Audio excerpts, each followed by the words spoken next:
Assalamualaikum warahmatullahi wabarakatuh. Saya Fajri Ramadhani dengan nomor BP 24101152610303 akan mempresentasikan tentang materi yang diberikan. Data dalam bahasa Latin yaitu daton, yang berarti sesuatu yang diberikan adalah kumpulan fakta atau informasi baik berupa angka, kata-kata, simbol atau citra yang dikumpulkan melalui pengamatan, pengukuran atau penelitian dan dapat diolah untuk mendapatkan pemahaman lebih lanjut. Sedangkan pengertian data, contoh data bisa berupa data pribadi, data statistik, data penelitian, data primer, data eksternal, dan data kuantitatif. Data memiliki banyak manfaat dan fungsi, diantaranya dapat digunakan sebagai tidak tolak ukur untuk melaksanakan suatu kegiatan.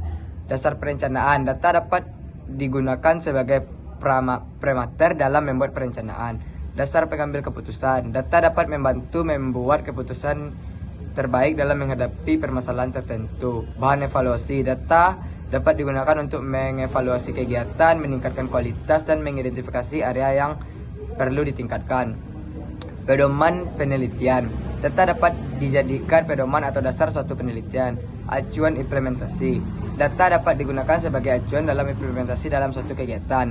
Bahan perkiraan, data dapat digunakan sebagai bahan perkiraan keadaan di waktu yang akan datang. Data adalah fakta mentah atau pengamatan, biasanya tentang fenomena fisik atau transaksi bisnis. Jenis-jenis data primer adalah data yang dikumpulkan langsung dari objek penelitian. Data primer merupakan data utama yang digunakan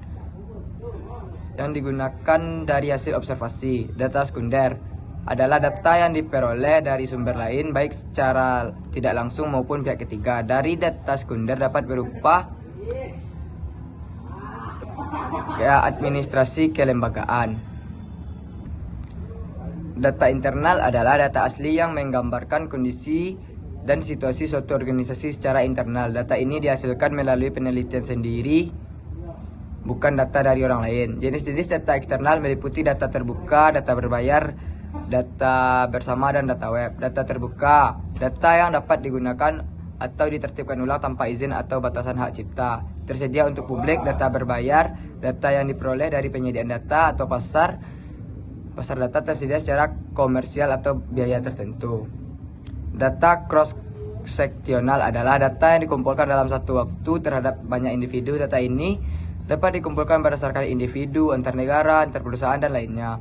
Mengukur tingkat kepintaran murid pada sebuah sekolah, memberikan PDB berbagai negara dalam satu tahun, membandingkan laporan keuangan perusahaan pada tanggal tertentu, data hasil ujian yang diperoleh siswa setelah ujian dilaksanakan. Data time series adalah data yang terdiri dari satu objek namun terdiri dari beberapa waktu periode.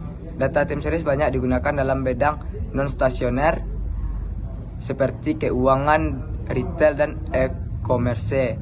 Beberapa contoh data dan series adalah data cuaca, curah hujan, suhu, penjualan triwulan, harga saham, perkiraan industri, detak jantung, dan aktivitas otak.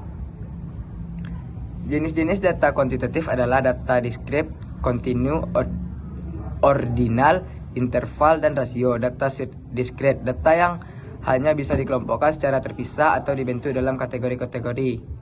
Data nominal, yaitu data yang hanya sebagai label atau identitas yang memberikan suatu objek dengan objek yang lain. Data kontinu, data yang bervariasi menurut tingkatan dan diperoleh dari hasil pengukuran.